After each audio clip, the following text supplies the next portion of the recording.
Bom dia, gente. Bom dia de novo, né? Não era eu semana passada, foi uma emergência, mas aí vocês agora vão ter que me ouvir 2 semanas seguidas. Fazer o quê, né? Mas depois eu vou dar um tempo, tá bom? Vocês só vão me ouvir lá no final. Tudo bem? Quem lembra da pergunta que eu fiz semana passada, no final da aula? Quem estava aqui na semana passada? Qual foi a pergunta que eu fiz? Qual o perfume que vocês exalaram durante a semana? Lembra disso? E aí? Qual foi o perfume que vocês exalaram durante a semana? Perfume da bondade, da calma, da paciência, da harmonia, da benevolência, do amor, ou o perfume do estresse, da raiva, da tristeza, das preocupações, das angústias. Qual foi o perfume que vocês exalaram aí durante a semana? Da caridade. Olha que perfume bom. Da alegria. Quem mais? Da resignação. Eu pensei em ressignificação. Resignação, né, Justo? Sua semana foi, né? Quem mais? Da fraternidade. Agora foi isso mesmo, tudo isso bonito que vocês estão me dizendo? A semana toda? De domingo até hoje, ninguém teve assim um altos e baixos? Você conseguiu? Teve altos e baixos, né, Tâmara? Eu também tive. Quem não teve, né? Quem não teve é privilegiado, né? Porque a gente tem esses altos e baixos, né? Mas o que a gente, além disso, tem que se perguntar é como eu estava, né? Como eu me senti. Quais foram as presenças que eu percebi? Alguém percebeu alguma presença? Né? Não as encarnadas, não, as presenças desencarnadas. Né? Quais foram as presenças? Quem foi que me visitou durante essa semana? E esse é um exercício que eu vou propor para a gente fazer de hoje em diante. Ou melhor, da semana passada em diante, né? Que a gente não deixe de fazer nunca mais. Né? Eu agora subi lá na secretaria da ULI, e encontrei a Cecília, né, nossa reitora, e aí ela falou assim, qual é a aula hoje, Ale? Eu falei, é desobsessão. Ela, que aula maravilhosa. Eu falei, mais ou menos, né? Porque os alunos geralmente não gostam muito dessa aula, não. Sabe por quê? Porque no final vocês vão descobrir que não tem uma fórmula mágica. E, né, eu já estou dando o spoiler do último slide. Aí eu estava falando isso para ela. Quando a gente descobre que o trabalho está na nossa mão, isso é do ser humano, não estou falando de vocês, não. Estou me incluindo e incluindo todos os seres humanos. Nós somos imediatistas. Né? E a gente também adora terceirizar as coisas. Adora. Né? Somente quando é para botar culpa. Quando é para botar culpa, culpa nunca é minha. Né? Eu nunca tenho responsabilidade disso. Né? Eu sempre sou a vítima, o coitado, né, o perseguido, não faço mal a ninguém, né? E a desobsessão, essa aula de hoje, a gente vai falar, né, quais são os meios que a gente tem para isso, qual é a profilaxia que a gente pode usar, mas a gente vai entender que está tudo aqui, ó, na nossa mão. Ninguém pode fazer pela gente. Só nós podemos fazer, né? Então, por isso que eu digo que, às vezes, é uma aula que não é o que o aluno... Tem muita gente que vem aqui e ouve a aula de desobsessão achando que, não, ela vai me dar uma fórmula mágica para eu me livrar do coisa ruim. E eu não vou. Né? Não levantem para ir embora. Aquele que chegou aqui querendo isso, escuta até o final. Não vai embora, não. Me dá uma chance. Vamos lá? Então, vamos lá. Aula 13. Quais são os objetivos de hoje? O geral é demonstrar que o Espiritismo oferece a profilaxia necessária ao combate às obsessões. Então, o que é profilaxia? prevenção, não é cura, né? Quando a gente toma uma vacina, é o quê? Prevenção, né? Então, o que o Espiritismo vai oferecer para a gente são profilaxias. É como que a gente pode se prevenir para que não aconteça um processo obsessivo, né? E outros, demonstrar as diversas técnicas, né? Quais são as técnicas usadas na desobsessão, a sua eficácia, mostrar o conceito do passe como uma técnica de transferência de energia, demonstrar a presença e o auxílio espiritual nas desobsessões e explicar como o Espiritismo concorre para a profilaxia das obsessões. Então, vamos lá. Para começar, vamos relembrar. Não tem como começar essa aula sem relembrar a aula passada, ainda mais que eu vi que um monte de gente não levantou a mão aqui, então significa que não estava aqui na aula passada, né? Então, na aula passada, nós falamos que isso aí é só um exemplo, viu, gente? É só uma pontinha do iceberg, né, dos sentimentos que podemos ter como ser humano, né? Maledicência, orgulho, inveja, preguiça, desequilíbrio e tantos outros, né? E aí Ramatiz, que é aquele espírito que eu falei para vocês semana passada, né, hindu, ele tem essa frase que eu acho bacana, ó, refleti quanto a que pensais e saberei com quem andais, né? Ele já dá uma outra roupagem àquela frase que eu falei para vocês semana passada. Então, o que a gente emite para o universo, a gente atrai igualzinho, né? Quem não estava aqui vai ouvir e quem já ouviu vai ouvir de novo. Eu falei semana passada que o universo não entende palavras, que o universo entende energia, né? Então, o que a gente emite para o universo é energia. Palavras, o vento leva. Eu posso estar falando uma coisa e estar sentindo outra. E quando eu sinto, eu emito uma onda, uma vibração e uma frequência com esse sentimento, com essa sintonia, né? E eu atraio para próximo de mim mentes semelhantes, energias semelhantes. Então, isso é o princípio básico da obsessão e da desobsessão. De tudo, da mediunidade, inclusive, né? Então, a obsessão começa em mim. Se eu não estou gostando das companhias que estão ao meu lado, tanto encarnadas quanto desencarnadas, eu preciso mudar o meu modo de ser, o meu comportamento, as minhas atitudes, né? Então, se eu não fizer essa mudança, eu vou continuar com as mesmas companhias. Ainda dentro do relembrando, que esse slide é da semana passada, né, dizendo que a conexão se dá através de ondas mentais emitidas pelo obsessor, que encontra receptividade no obsediado, acentuando suas preocupações, fobias e tendências. Nosso pensamento é uma radiação expelida em forma de ondas eletromagnéticas, que formam um fluido mental magnético e que causa essa atração, né? Então, tudo que eu mando, eu recebo igualzinho. Isso é lei da física, né? Nosso cérebro físico tem esse tipo de onda, nossos pensamentos emitem esse tipo de ondas eletromagnéticas e que atraem igualzinho. Eu não consigo estar numa vibração alta e me conectar com um outro espírito, com uma outra mente, que esteja numa conexão mais baixa. Elas têm que estar iguais. Então, se eu não gosto de quem está próximo a mim, eu tenho que mudar o que eu estou mandando, o que eu estou atraindo, qual é a senha que eu estou mandando para o universo. E semana passada, Mário me falou sobre os centros neuróticos, né? Núcleos neuróticos. E no finalzinho da aula, eu trouxe um slide que a gente falava sobre os complexos psicológicos, e foi bem corrido. Eu achei que não ficou bem falado, né?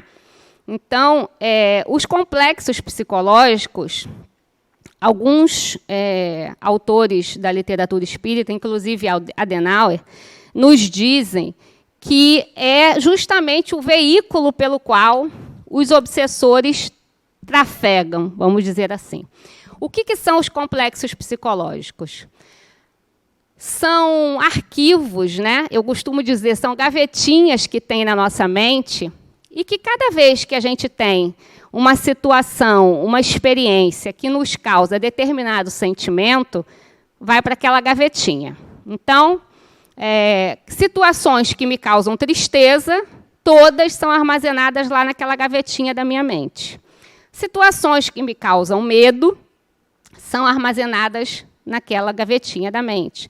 Situações que me causam extrema alegria são armazenadas em outra gavetinha. São várias gavetinhas, são arquivos. E essas informações, esses sentimentos, essas sensações, são armazenadas de acordo com a tonalidade emocional delas mesmo, né? Então, tudo que é semelhante vai para o mesmo lugar. Isso forma os complexos psicológicos, né? O que são os complexos? Eu acho que todo mundo já deve ter ouvido falar que fulano tem complexo de superioridade, né? A gente ouve muito esses termos assim e não entende bem o que é. Fulano tem complexo de inferioridade. Fulano tem complexo de herói, né? Tem vários tipos de complexos. Complexos são coisas que a gente esconde. E, às vezes, ou na maioria das vezes, a gente nem sabe que tem. Né? A gente, às vezes, só vai descobrir os complexos que estão com a gente quando a gente começa a fazer uma terapia com um psicólogo, com um psicanalista, com outro tipo de terapia qualquer, né? Que a gente vai aprofundando os caminhos da nossa mente e entendendo qual é o complexo que me afeta. Né? Então, se é uma coisa que eu escondo, é porque ele me afeta de alguma forma. Né? Então, por exemplo, eu já ouvi a Adenauer falando aqui várias vezes que quem tem complexo de superioridade, vocês acham que é a pessoa que se comporta de que forma?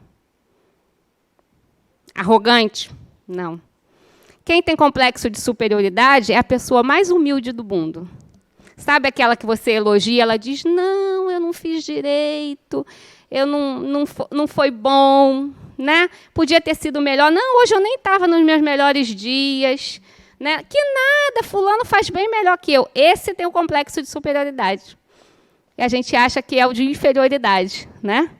Mas é justamente o contrário. Por quê? Porque é o que a gente esconde. O complexo é o que a gente esconde. Né? E aí, a gente esconde das palavras. Lembra que eu falei isso? A gente está falando uma coisa, mas quando a gente está recebendo aquele elogio, o ego explode. Ó, buf, né? Mas eu estou demonstrando outra. Não, que nada. Agora mesmo. Né? Eu cheguei, um amigo meu que desceu ali falou, nossa, que colar bonito, são botões. Eu falei, é. Aí eu falei, é velho esse colar. Aí depois que eu falei, eu pensei, né, uma coisa que a gente também não sabe é receber elogio, né? Quando fala assim, que blusa bonita, você diz, é velha, foi baratinha, antiga, né? A gente nunca diz, é bonita mesmo, né? Quando é que a gente confirma, né? Então, é isso. E aí, nesse momento que a gente está dizendo uma coisa e pensando e sentindo outra, a gente está emitindo para o universo o quê? A palavra ou o sentimento? Os sentimentos. E é aí que a gente é pego. É aí que a gente é atrai. E quando o espírito está com a intenção de lhe fazer o mal, relembrando novamente, obsessão é quando um ou mais espíritos estão com a intenção de lhe fazer o mal. Fora isso, influência espiritual. Está tudo na mesma panela? Está tudo na mesma panela. Né? Porque todos fazem o mal. Tanto quem está com a intenção do bem, quanto quem está com a intenção do mal, acaba fazendo o mal. Lembra do exemplo da mãe que eu dei semana passada? Né? Então, por isso, se coloca tudo na panela de obsessão. Mas obsessão é quando aquela pessoa, aquele espírito, ou aquela pessoa encarnada ou desencarnada, está realmente intencionado a lhe prejudicar de alguma forma. Então, nesse momento que a gente está com os nossos complexos aguçados, e às vezes a gente nem sabe deles, é o momento que a gente está abrindo as nossas portas para esse tipo de contato, para esse tipo de conexão. Por isso, hoje, tantos centros espíritas aqui no Harmonia, lá na Mansão do Caminho, de Divaldo, e tem tantos outros que indicam, né, terapia como um caminho de autoconhecimento, de autoaperfeiçoamento, né, para tudo, porque nós vivemos nesse campo mental, né? A linguagem do espírito é o pensamento. A linguagem do espírito não é a palavra. A palavra é a nossa linguagem física. Quando a gente está aqui encarnado, para que vocês estejam me ouvindo, eu preciso estar falando, né? Mas a gente também não precisa da palavra. Se eu quiser me comunicar com Lara, é Lara? Com Lara, eu posso me comunicar com Lara por pensamento. É só a gente treinar isso, né? Quando você recebe um abraço muito gostoso de alguém, de um amigo, de um namorado, de um marido, de um filho, às vezes não tem uma palavra naquele gesto, mas o sentimento, a comunicação foi feita, né? Porque é uma junção do que a pessoa estava sentindo naquele momento, do que ela pensou no momento daquele abraço, porque é impossível a gente abraçar alguém sem emitir algum tipo de pensamento, né? Então, essa é a nossa comunicação, é a comunicação dos espíritos, né, que somos nós. Então, é aí que os complexos entram nesse processo da obsessão e da desobsessão, que alguns autores chamam de centros neuróticos também, né? É aquilo que está mal resolvido dentro da minha mente. Certo? Então, Sueli Caldas, lá no livro Obsessão e Desobsessão, fala assim, ó, em sentido amplo, a desobsessão é o processo de regeneração da humanidade, em sentido amplo. E, em sentido restrito, é o tratamento das obsessões, orientada pela doutrina espírita. Então, numa visão bem minimalista, é o tratamento dado num centro espírita. Agora, numa visão bem ampla, que é isso que ela está dizendo, é o processo de regeneração da humanidade. Então, quando todo mundo conseguir entender que tudo está no nosso poder, que tudo está nas nossas mãos, que tudo que a gente recebe, isso não é só da desobsessão, não, é para a vida, né, gente? Tudo que a gente faz, tudo que a gente ganha, é fruto do nosso comportamento, da nossa atitude, das nossas escolhas, de quem eu sou, de como eu me importo, de como eu sinto, de como eu ajo. Tudo que vem na minha direção. Material, imaterial, pessoas, sentimentos, lugares, tudo. Tudo que vem para a minha vida é fruto do meu trabalho. Né? E quando eu digo trabalho, não é o trabalho remunerado, é o trabalho de tudo. A desobsessão, que é o básico, né, que é o que ela está dizendo ali, a regeneração da humanidade, é um trabalho constante. É o bendito do orar e vigiai. É o examinar toda semana qual é o perfume que eu estou exalando. Né? Daquele texto que eu trouxe para vocês semana passada. Que a gente pode trocar a palavra aí, perfume, por sentimentos, pensamentos, né? O que é que eu estou mandando para o universo? O que as pessoas percebem?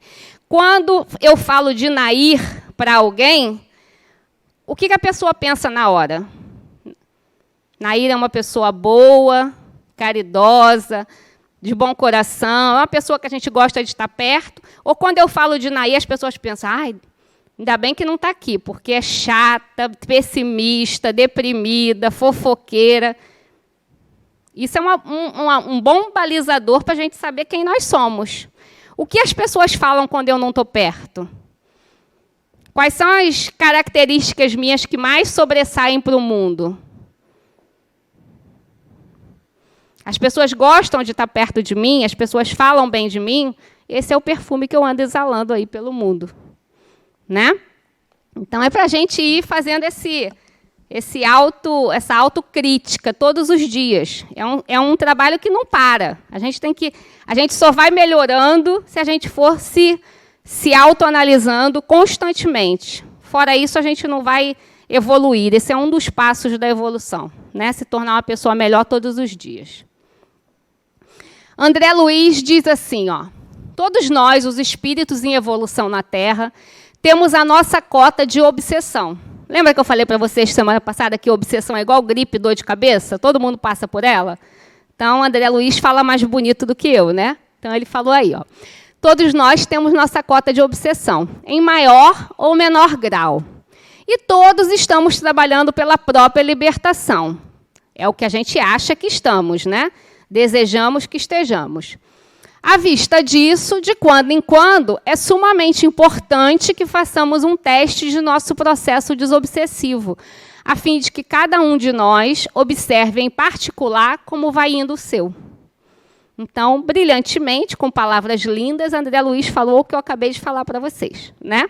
De quando em quando, e aí fica a nosso critério, né? Toda semana, todo dia, ou de quando em quando, você vai estipular como que está indo o meu processo desobsessivo. Ou seja, como que eu estou me mostrando para o mundo? Como que o mundo está me percebendo? Como é que é um dos balizadores? O que falam de mim, como eu acabei de dizer. Qual é o outro? Quem são as pessoas que me cercam? Quem são os meus amigos? Quem são as pessoas que estão sempre perto de mim? Quando eu tenho um problema, eu recebo logo ajuda? As pessoas se propõem a me ajudar? Eu tenho esse tipo de pessoa, de amizade? Ou as pessoas só estão perto de mim por algum interesse, né? Quando eu dou uma festa, ou quando eu vou fazer alguma coisa que é interessante para alguém. Quem é o meu entorno? Né? Isso é um dos testes que a gente pode ir fazendo. Né? Como é a minha vida? Eu estou gostando do que eu estou recebendo do universo? Eu tenho tido mais vitórias do que derrotas? Mais sucesso do que insucesso?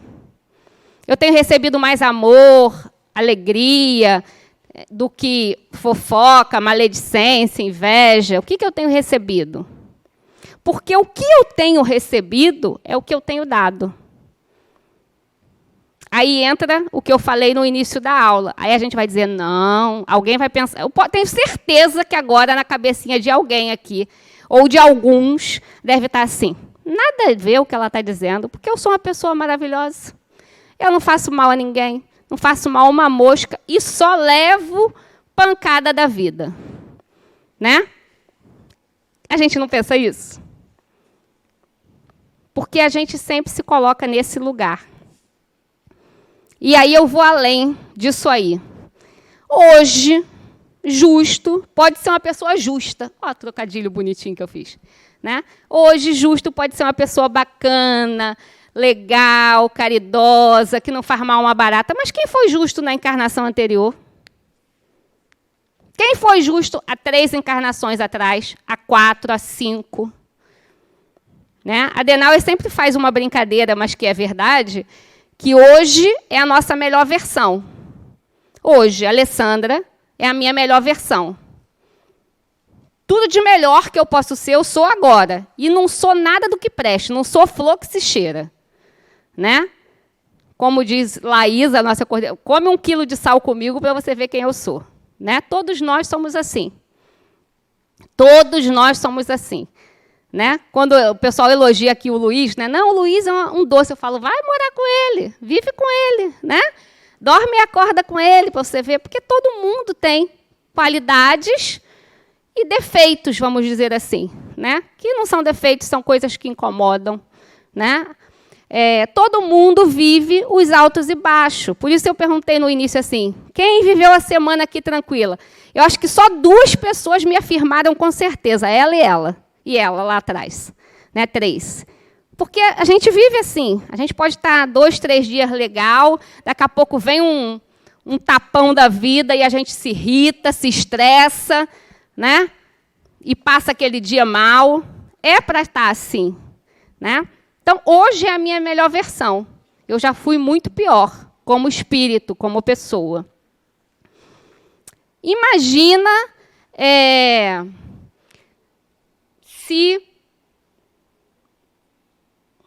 Imagina há uns 5 anos atrás quem eram as minhas companhias.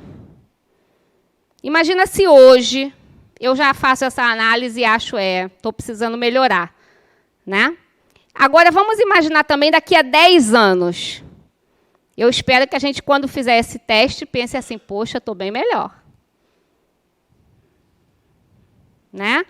Essa semana eu conversava com meus filhos e falava assim, eu queria saber com 25 anos o que eu sei hoje.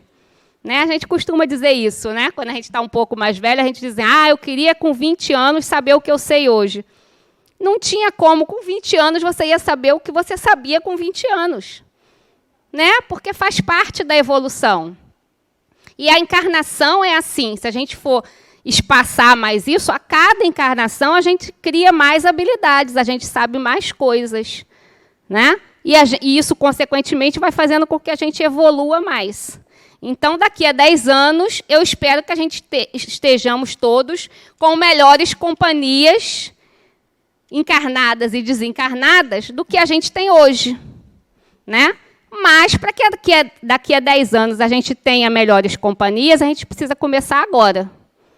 Quem não começou, quem não faz isso, comece hoje. Né? Fazendo essas perguntas todas aí. Né? Então, desobsessão, segundo André Luiz, essa definição aí, é um conjunto de técnicas utilizadas no espiritismo com o intuito de eliminar as causas, bem como as consequências da obsessão. É um termo criado pelo espiritismo por Allan Kardec, certo? Assim como mediunidade, assim como médiuns, são termos criados pelo espiritismo, certo? E aí nós vamos ver agora quais são essas técnicas. Nós temos duas formas, a indireta e a direta. As indiretas são a prece, a oração, o esclarecimento doutrinário, passe fluidoterapia, evangelho no lar, água fluidificada e atendimento fraterno. E a direta, o tratamento dos espíritos obsessor e obsediado através da reunião mediúnica. A reunião mediúnica de desobsessão propriamente dita. Né? Porque quando a gente fala desobsessão, a gente pensa em quê? Reunião mediúnica. Né? Por que a gente pensa em reunião mediúnica, Alessandra? Porque a gente quer terceirizar o serviço. Né? Quando eu falo assim, vamos fazer uma desobsessão, olha, Justo fez aqui o atendimento fraterno, uma história, viu, gente? É uma historinha que eu estou criando. Não vão dizer que eu estou contando a vida de Justo aqui, não, porque eu nem sei se ele fez. Justo fez o atendimento fraterno. E aí recomendaram que ele faça 8 sessões de desobsessão. Isso é o tratamento direto. É ele vir participar da reunião de mediúnica desobsessão. Mas é isso que a gente pensa, né? Mas desobsessão... Veja bem, diretamente nós temos uma técnica. Indiretamente, um monte. Quais as que a gente faz? A uma. Por quê? Porque a gente não quer ter trabalho. A gente não quer fazer esse exercício diário aí todos os dias. A gente quer estar se sentindo mal, está sentindo alguma coisa diferente, está se sentindo estranho, percebe que está no processo obsessivo, vou lá no Harmonia que eles vão resolver. E resolve. Viu? Vocês vêm aqui, ou em qualquer outra casa espírita séria, né? Faz tantas desobsessões que forem indicadas para você e resolve. Como eu disse semana passada, na primeira sessão, na primeira semana, vai piorar. Já vão sabendo que vai piorar, né? Mas depois resolve. Fica tudo beleza e lindo. Mas se vocês não mudarem... Quando eu digo vocês, viu, gente? Eu gosto sempre de falar isso, eu estou me incluindo, tá? É porque eu estou falando para vocês, mas nós, seres humanos, se nós não mudarmos o que a gente está mandando, a gente vai conseguir continuar recebendo igual. Então, vamos dar nome aqui, eu gosto sempre de criar historinhas. Então, eu estou com Lara, que é um espírito desencarnado, me obsediando, perturbando minha vida. Aí eu venho aqui no Harmonia, faço 4 desobsessões, a galera conversa com Lara, encaminha a Lara, Lara é atendida, eu fico linda e maravilhosa, mas eu continuo com a minha vida do mesmo jeito. Lara vai seguir a vida dela, né? Vai tocar a vida para frente. mas eu continuo do mesmo jeito. Lara não vai mais me obsediar. Mas Joana, Maria, João, José e Joaquim, que tem a mesma afinidade comigo, vai colar comigo de novo. Né? E, às vezes, a gente escuta isso na mediúnica de desobsessão, que eu falei semana passada para vocês assim. Às vezes, o espírito fala assim, eu estou indo, mas tem uma falange do lado dela, do lado dele. Eu estou indo, mas tem mais uns 4. Né? Eles já dão até um aviso, são legal com a gente. Né? Eles dão esse aviso. E, às vezes, a gente escuta assim, eu agradeço, do espírito, eu agradeço a ajuda que você está me dando, não tinha pensado sobre isso, acho que vai ser bom, mas se não ajudar ela, daqui a pouco tem outro aí do lado. Os espíritos falam isso para a gente. Né? Então, o que é a desobsessão? Eu estou martelando nisso aqui o tempo todo, porque eu quero que vocês saiam daqui hoje, pelo menos refletindo sobre isso. A desobsessão começa em mim. Se vocês vão numa emergência hospitalar, tá? Vão para um São Rafael, para um HGE, para um Roberto Santos, para uma Aliança, seja lá o hospital que você for. Estou passando muito mal. Alguém me levou para a emergência. Aí cheguei lá e tal, achando que eu estava morrendo, infartando, o médico me atendeu. No final, ele disse assim, olha, eu constatei que você está hipertensa, a sua pressão estava lá nas alturas, né? E você precisa procurar um cardiologista. Você vai sair daqui bem, você tomou a medicação, sua pressão baixou e tal, mas você precisa procurar um cardiologista, porque você deve estar com problema cardíaco. Ou, se ele achar que é um problema renal, vai procurar um nefrologista. Né? Vai te indicar lá qual é a especialidade que ele acha que você deve procurar. Certo? Tem 2 caminhos. Você pode procurar e se tratar daquilo e modificar e não passar mais mal, não ter mais aquele súbito, aquele mal súbito. Ou você, aliás, tem 3 caminhos. Ou você pode não ir procurar esse médico, e aí o que vai acontecer? Daqui a um tempo você vai estar de novo na emergência. Olha a desobsessão. Né? Você pode não fazer nada. Daqui a pouco você vai estar lá na emergência passando mal de novo. Né? Ou, terceira opção, você pode ir no cardiologista, né? Vai lá na consulta do cardiologista, aí ele vai dizer, olha, Alessandra, realmente você está com um entupimento aqui num vaso, vai lá dar um diagnóstico, vai passar exames e tal, e vai te dar um diagnóstico e vai dizer, olha, primeiro você precisa perder peso, vamos dizer, né? Depois você precisa fazer uma atividade física, qualquer atividade física, e precisa mudar a sua alimentação. Você está comendo muita gordura, está comendo muita coisa ruim para o seu organismo. Se você não fizer isso, em 5 anos você vai infartar. Estou inventando, né? Ou você vai fazer essa mudança e vai melhorar a sua vida, ou você vai infartar. Então, a desobsessão, estou só fazendo essa analogia, esse paralelo, é isso. A desobsessão é um tratamento emergencial. A gente fala isso na desobsessão. Né? Quando a gente atende os espíritos, às vezes espíritos que não sabem nem o que está acontecendo, eu geralmente digo assim, você está no pronto-socorro espiritual. É a minha frase básica. Porque é isso. É um pronto-socorro espiritual. A mediúnica de desobsessão é um pronto-socorro espiritual. Os diálogos ali levam, às vezes, 2 minutos, às vezes 5, às vezes 15, depende do caso. Mas é uma coisa ali que é tratamento naquele momento. E digo mais, na maioria das vezes, quem é realmente tratado é o espírito, desencarnado. Porque o encarnado não faz nada para mudar a vida dele e volta aqui daqui a pouco. Eu acho que esse microfone não está legal não, né, gente? Vamos trocar aqui. Estou escutando minha voz falando. Eu falo muito baixinho. Vocês sabem que eu só uso o microfone por causa do YouTube, né? Porque minha voz é uma gralha. Então, se a gente não mudar a nossa atitude, não adianta ficar vindo em centro espírita, aqui ou em qualquer outro, fazer desobsessão. Claro isso? né? Ou você vai virar escravo da desobsessão e do passe. Aqui tem uma galera que é o Papa Passe, né? Tem o Papa Hóstia, da Igreja Católica, e tem o Papa Passe, do Centro Espírita, né? O povo que, quando está sentindo alguma coisa, vou lá no Harmonia tomar um passe, né? Aí vem, ou vai no centro de Umbanda, toma um banho de descarrego, cada um vai para um lado, né? Mas não muda por dentro, então não adianta nada. Aí você toma, se entope dos remédios que o cardiologista passou, mas continua comendo um monte de gordura, de sal, de açúcar. Aí você volta lá daqui a 6 meses. Aí o médico diz assim, melhorou muito não, vamos ter que aumentar a dose do remédio. Aí você passa a tomar 2.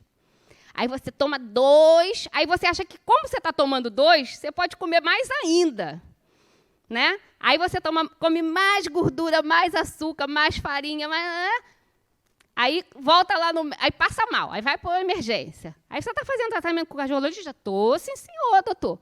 Estou fazendo tratamento com o cardiologista, sim. Mas está desse jeito? Não, tem que voltar lá. Aí volta, mas o cardiologista, coitado, está achando que você está seguindo as orientações dele, né? Mudou a alimentação, está fazendo atividade física, né? Eu tiro pelo meu pai, gente. Meu pai é diabético, come um açúcar, né? Então, é por aí, né? A desobsessão é isso. Ou a gente muda, ou a gente se policia, ou a gente tenta ir mudando as atitudes. É fácil? Não, não é fácil, né? Todo dia a gente se pega fazendo alguma coisa que não foi tão legal. Mas, para a gente entender se a gente fez legal ou não fez legal, a gente tem que fazer esse exame com a gente mesmo. Porque se a gente nem faz o exame, a gente não vai saber se fez ou não fez legal, né? Isso é a desobsessão. Mas, como na aula eu preciso contar para vocês todos esses tipos de técnicas, então vamos lá. A primeira é a prece, né? Então, lá no Evangelho segundo o Espiritismo, capítulo 28, tem esse trechinho que eu acho muito interessante, que eles dizem assim, ó, os espíritos hão dito sempre, a forma não é nada, o pensamento é tudo. Cada um deve orar conforme suas convicções e de modo que mais lhe agrade. Mais vale um bom pensamento do que muitas palavras que não tocam o coração.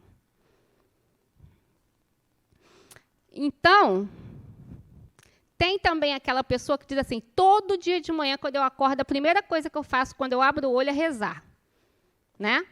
Aí faz assim, Pai nosso que está no céu, santificado seja o vosso nome, venha o vosso reino, seja feita a vossa vontade.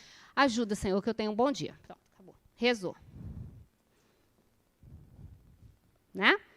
Vocês já perceberam como é nossas orações aqui do Harmonia? Né? Cada um fala de um jeito. Cada um fala o que está sentindo na hora, o que está intuído para falar naquele momento, né? Para tentar conduzir vocês numa mentalização, numa harmonização de energia. Mas cada um de vocês está pensando numa coisa naquele momento. Né? Se a gente está com alguém doente em casa, a gente já traz aquela pessoa no nosso pensamento. Se a gente está com um problema no trabalho, a gente acha que naquele momento aí traz. Né? São um monte de mentes aqui mandando energias diferentes para diferentes lugares. Porque o pensamento é tudo. Só que a intenção de todos nós é a mesma. Né? A gente pode estar enviando para lugares diferentes, ou pode não estar enviando para ninguém, ser para nós mesmos, mas está todo mundo com a mesma intenção. Basicamente, fazer o bem, ou se sentir bem. Então, por isso, a gente faz essa oração juntos. Né? Todas as instituições religiosas têm esse costume. Católico, protestante, umbanda, candomblé, espírita, todos. Né? Porque é um momento que a gente equaliza um mesmo sentimento. Muda a egrégora do lugar. Porque cada um de vocês aqui chega com um sentimento e uma egrégora. Tem gente que chega aqui de manhã totalmente perturbado. Né? Porque já veio perturbado da semana inteira. Né? Tem gente que chega aqui numa vibe... Estou indo para a harmonia, nada vai me atrapalhar. Né? Então, a gente precisa equalizar isso tudo. O que é equalizar isso tudo? Formar uma egrégora de todos com a mesma intenção, né? num mesmo pensamento. Então, quando eu estou falando aqui, talvez 10% de vocês estejam ouvindo, eu, André, qualquer pessoa que esteja fazendo a prece, talvez 10% de vocês estejam realmente ouvindo as nossas palavras, porque a maioria está com o pensamento em outro lugar. Aproveita aquele momento para devagar, né? Então, por que a prece é a primeira técnica da desobsessão? Porque vocês vão ver que todas as técnicas que eu vou mostrar aqui para vocês nos levam ao mesmo lugar: mudar a nossa sintonia mental. Se nós estamos sendo obsediados, assediados, conectados, influenciados por alguma mente, por algum espírito, é porque houve uma conexão. Através de quê? Da minha sintonia mental.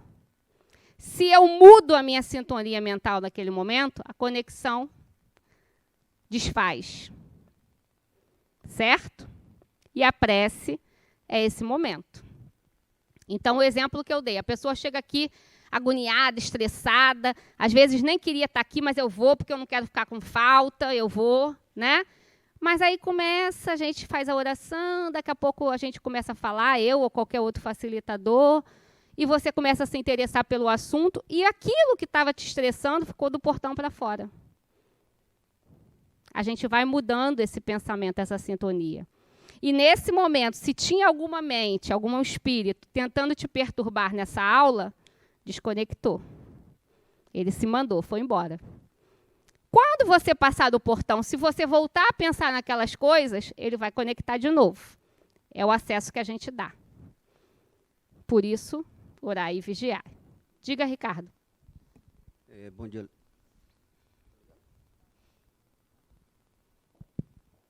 Está baixinho.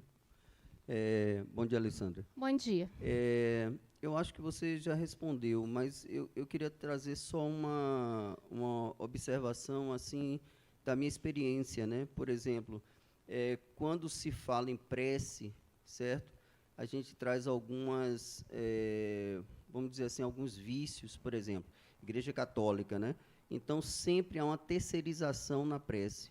Você, Pai Nosso, me dê paz, me dê isso, me dê, sei lá, para Maria também. Então, sempre há uma prece que, na verdade, está pedindo que alguém de fora te auxilie, tá certo? Então, pelo que eu percebi aí, e o que você vem falando, a prece é muito mais uma forma de você se sintonizar com o seu aqui e agora, fechar a sua porta, para que você não tenha essas influências chegando até você. Ou seja, então, nesse sentido, a prece também está no sentido da meditação, está no sentido do maior, que eu acho que é do orar e vigiar, não é isso? Então, nesse sentido, é que eu fico pensando o seguinte, eu sou uma pessoa, por exemplo, eu não aprendi a rezar, a fazer prece, porque sempre que a prece era no sentido de pedir ajuda externa, isso sempre me incomodou muito, né?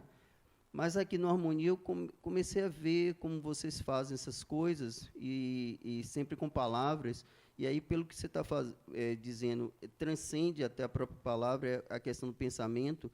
Então, é esquisito, mas assim, qual a melhor forma que a gente pode, no sentido de fazer a prece, ou seja, tentar manter a sintonia, ou as palavras são importantes, já que a linguagem do espírito é o pensamento, é isso que eu entendeu? Então, você tem as palavras, é o que sai do coração, né? Então você tem que falar o que está no seu coração, o que você está sentindo naquele momento. A gente costuma pedir, sim, a Andréa hoje, por exemplo, no início, se eu não estou enganada, a Andréa falou assim, vamos pedir à equipe espiritual que nos auxilie nessa aula, né? A gente precisa pedir? Não, eles já estão aqui, eles já estão auxiliando. Quando vocês passam dali, eles já estão auxiliando. Mas isso está intrínseco na gente. A gente aprendeu assim. É uma cultura de muito tempo, de muitos séculos, né? principalmente o cristianismo, está na nossa cultura há séculos. Né? É a religião predominante, né? Foi, pelo menos, durante muito tempo. Hoje em dia, em 2023, eu já não sei mais exatamente falar isso para vocês. Mas a gente foi ensinado que a prece é para pedir, agradecer e louvar. Né? É isso que a gente aprendeu. Então, mesmo aqui, eu também falo isso. Né? Às vezes, na minha prece, eu digo, equipe, nos ajude, nos sustente, não sei o quê, porque está intrínseco. E é o orar e vigiar, é a gente ir se policiando todos os dias para ir mudando essas palavras. Apesar de eu saber que não precisa pedir a ajuda, porque esse é o trabalho deles e eles estão aqui fazendo isso, a gente pede. Né? Quando tem uma pessoa doente, querida nossa, a gente vai fazer uma prece, a gente faz o quê? Deus, ajude para que aquela pessoa melhore, para que ela se restabeleça, para que ela tenha uma boa recuperação. A gente precisa pedir a Deus para ajudar? Não, Ele vai ajudar. Se for do merecimento daquela pessoa ela melhorar e se restabelecer, vai acontecer. Né? Me incomoda muito, sempre me incomodou muito também isso, e me incomoda muito em algumas religiões. Ontem eu ouvi um grande amigo meu, mas ele é de outra religião, ele é protestante, nem sei de qual igreja. Mas ele me disse assim, não, eu estou orando e Deus vai fazer isso por mim. Isso me incomoda. Né? Porque se eu não fizer, se eu não sair, eu estou orando e Deus vai me dar esse trabalho. Se eu não tirar a minha bunda da cadeira e for procurar esse emprego ou fazer por onde... Deus não vai alguém bater na minha porta e dizer, oi, é você que está procurando esse emprego? Deus me mandou aqui. Né? Então, a gente tem que ir modificando. Não é fácil ainda não, Ricardo. A gente que vive esse pensamento, essa filosofia, ainda cometemos essa palavra errônea, né, da pedição. A gente ainda faz isso. Né? Mas eu sempre digo que é o primeiro passo. Quando a gente já entende que não é necessário, vai chegar uma hora que esse hábito vai se apagar. Né? Então, tem muitas palavras que a gente tem que ir mudando. E, principalmente, se a palavra está conectada com o sentimento. Né? Então, quando eles dizem ali que é o pensamento que é tudo, é o pensamento que é tudo. E o local também. Minha mãe costumava dizer que até no banheiro, eu vou dizer no chuveiro, mas não era no chuveiro não, era em outro lugar que ela dizia do banheiro, né? Ela fazia uma oração. Porque você não precisa estar no centro, não precisa estar na igreja, não precisa estar no templo, não precisa estar em lugar nenhum. Você pode orar dirigindo, né? Você pode orar tomando banho, né? Você pode orar fazendo qualquer coisa, porque orar é emitir o seu pensamento. Né, é conectar. E a principal função da oração não é nenhuma dessas coisas. A principal função da oração é harmonizar a sua mente. Elevar a sua vibração. Essa é a principal função da oração. É para isso que serve a oração. Né? Até porque, no momento que nós estamos orando, é quando a gente fornece... possibilidade de um auxílio. Tem isso também. Porque a gente gosta muito de pedir, quando somos espíritas, a gente gosta muito de pedir para os espíritos superiores, né, que a gente costuma dizer assim, para me ajudar.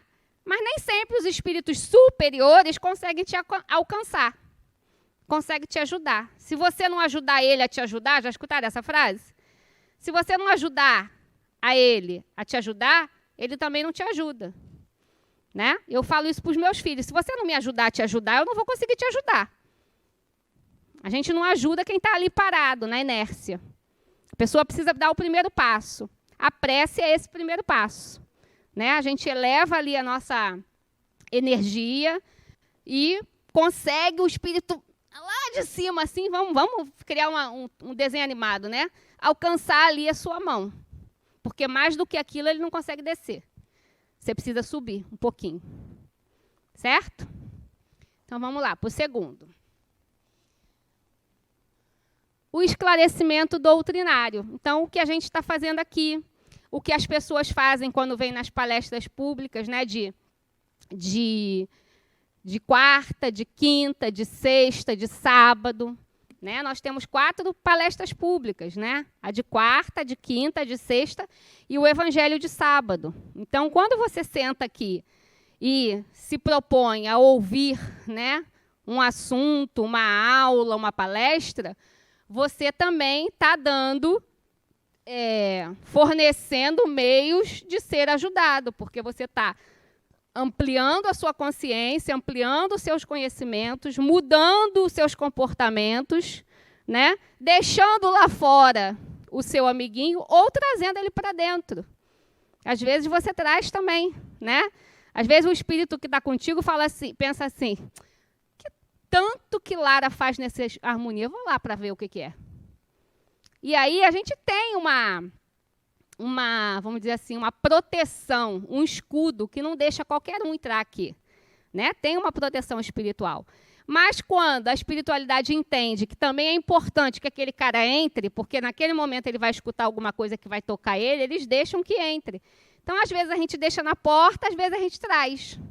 Né? Então, o esclarecimento doutrinário, que pode ser através da ULE, pode ser através das palestras, é importantíssimo, faz parte da prevenção da desobsessão. Diga. Ainda sobre a prece, Alessandra. Sim. Jesus disse, pedi e receberei.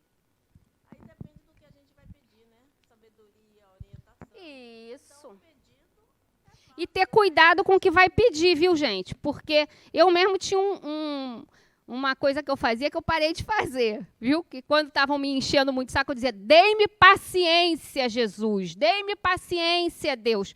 Sabe o que Deus vai fazer? Vai te dar outros problemas para você conseguir trabalhar a sua paciência. Né? Ele não vai te dar a paciência, assim, embrulhadinho, ó, aqui 1 quilo de paciência. Não, ele vai te dar mais problema para você ir aprimorando a sua paciência. Então, cuidado com o que vocês pedem. Né? Me ajude a ter paciência. Será que serve? Não. Não. Né? Então, cuidado com o que a gente pede. Por quê? Volto lá na minha primeira fala da aula de hoje. A gente pede querendo o quê? Imediatismo, solução. Né? Eu brincava com minha tia semana passada. Eu acho que eu já contei isso para vocês aqui. Semana retrasada, minha tia falou assim, não, porque fulano, que é o... Não vou ficar falando que a gente está no YouTube, né, gente? Não vou falar nem a tia, nem o santo.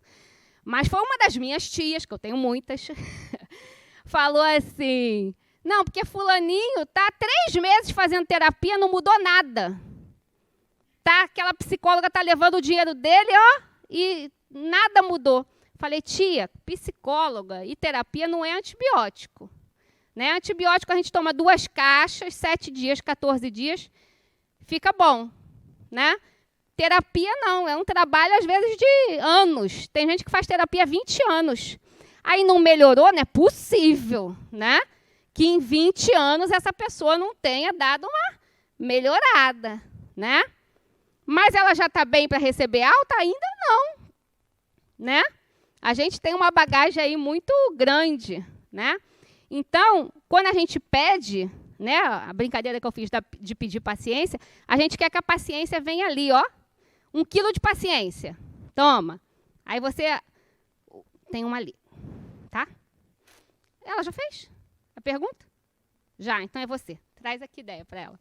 Então, é isso. A gente quer imediatismo e a gente quer terceirizar. O problema que eu tô é porque isso assim, assim. É por causa disso assim, assim. É fulano, nunca sou eu. Né? Cardiologista. Poxa, eu não mudei minha alimentação. Luiz fez isso comigo essa semana. Eu, na semana de aula de desobsessão, ele veio conversar comigo justamente isso. Né? Falei, você está engordando. Aí ele falou, mas também viajando 2 semanas seguidas, comendo em hotel, tomando café da manhã de hotel, jantando nos melhores restaurantes com os clientes, como é que você quer que eu emagreça? Eu falei, fechando a boca. Não é não? Em vez de comer um filé com gorgonzola, come uma salada. Em vez de comer um pãozinho de queijo no café da manhã, come uma fruta. Né? Mas a gente quer ter trabalho? Não. Aí a gente bota a culpa em quem? Na viagem, no hotel que era bom, né? Pô, mas aí eu estava com o meu cliente, ele ia comer o filé com gorgonzola, eu ia comer salada, isso é uma desfeita. Não, isso aí você está cuidando da sua saúde e ele está acabando com a dele, né? Então, são as pequenas coisas, gente, do dia a dia. Tudo a gente dá uma desculpa. Tudo a gente terceiriza. A culpa nunca é minha. Eu quero emagrecer, mas como é que eu vou emagrecer se eu estou viajando todo dia, dormindo e acordando em hotel? Tenho condições de emagrecer? Não tenho. Quem é que vai olhar para um pãozinho de queijo e vai comer uma melancia? Não vai, né? Então, a desobsessão é isso. Só se for muito fit, tem que estar com muita vontade, né? Pois é, mas você só vai emagrecer a hora que você se determinar. Ó, Deia é um exemplo disso, né? Deia, no semestre passado, estava uns 20 quilos mais gorda, não foi não, Deia? Sei lá, estava bem rechuchuda, mas ela focou. Eu também, né? Na pandemia, antes da pandemia, eu emagreci 22 quilos, né? Então é foco. Luiz também, só que ele já engordou de novo, porque é a viagem dele, entendeu? A desobsessão é isso. Eu sou uma pessoa maravilhosa, eu não faço mal a ninguém, né? Eu sou caridosa, eu sou boa, eu frequento a harmonia, né? Eu não faço mal a ninguém, eu trato bem a minha funcionária, o flanelinha, o garçom. Eu sou uma pessoa humilde, eu trato todo mundo bem. Não sei por que eu vivo com desobsessão, né? Vivo num processo obsessivo. Então, sozinho, dentro de casa, no seu quarto, tire as máscaras, joga tudo no chão e pensa o que realmente você tem feito, né? Pensa lá, faz sua análise cruel, você com você mesmo. Aí você vai descobrir por que você está tendo tanto acesso de gente que você não gosta. Encarnado e desencarnado. Diga. Bom. Tá ligado? Tá. Bom, você trouxe a parte do esclarecimento doutrinário enquanto uma ação importante. Sim. Eu compreendo verdadeiramente a importância. Só que você traz a questão presencial. Só que, assim, falando da pandemia, a gente mudou muitas coisas e os modelos. Sim. Então, quando a gente acompanha, né, as doutrinárias de forma também. Virtual, sim, né, então, eu acho que o é efeito é o interessante, mesmo. porque tem uma egrégora no espaço físico, mas quando a gente se prepara no lar, essa egrégora... Não, eu mostrei o presencial, foi até bom você falar, eu mostrei o presencial porque, né, primeiro eu puxei a brasa para a minha sardinha, porque é o salão daqui, vocês estão vendo, né? Então, eu já aproveitei para fazer um merchandising. Mas o online também, qualquer coisa que mude a sua sintonia mental, que eleve a sua vibração para um outro lugar da onde você está, seja online, seja presencial, tudo isso a gente pode considerar um processo de desobsessão. Aqui, o Espiritismo lista essas aí que eu mostrei para vocês, que eu vou continuar passando para a gente ver. Mas uma música é um processo de desobsessão? Né? Como também de obsessão, né? Dependendo do lugar e da intenção. Uma meditação, como o Ricardo trouxe, é um processo de desobsessão? Uma terapia é um processo de desobsessão? Né? Uma aluna, certa vez, me disse assim, Alessandra, eu tenho muita conexão com a natureza. E a minha casa tem um jardim muito grande, eu tenho árvores frutíferas no meu quintal e tal. Então, quando eu estou me sentindo assim mal, alguma coisa está estranha, ou estou deprê, ou estou angustiada com alguma coisa, eu tiro o sapato, boto o pé na terra e vou mexer nas minhas plantas. Faço muda, limpo, podo, não sei o quê, não sei o quê. Quando eu entro ali, eu entro num mundo paralelo. É como se eu tivesse entrado num portal. Nada me atinge, parece que nada me atinge, eu mudo. Isso pode ser considerado desobsessão? O que vocês acham? Pode, né? Por 2 motivos. Um, que ela mudou ali os pensamentos dela. Como eu disse, vocês entram aqui no salão, a gente esquece o mundo lá fora. A gente conecta com o que está aqui dentro, né? Quando ela se conecta com o que ela gosta ali, mudou ali a sua conexão, o Wi-Fi caiu, né? E segundo, que ela está em conexão com a natureza, que é a coisa mais maravilhosa do que isso, né? Tem gente que diz, olha, quando eu estou assim, eu sento lá, fico olhando o mar, boto a bunda na areia e fico ali horas olhando o mar. É uma desobsessão? É, né? Então, pode ser presencial, pode ser online, pode ser qualquer atividade que te eleve o pensamento, a sintonia, a vibração, a sua harmonização mental. Tudo isso a gente pode considerar que é um processo de desobsessão, porque eu estou desconectando com o que está presente em mim naquele momento de baixa vibração. Vai funcionar eternamente? Não.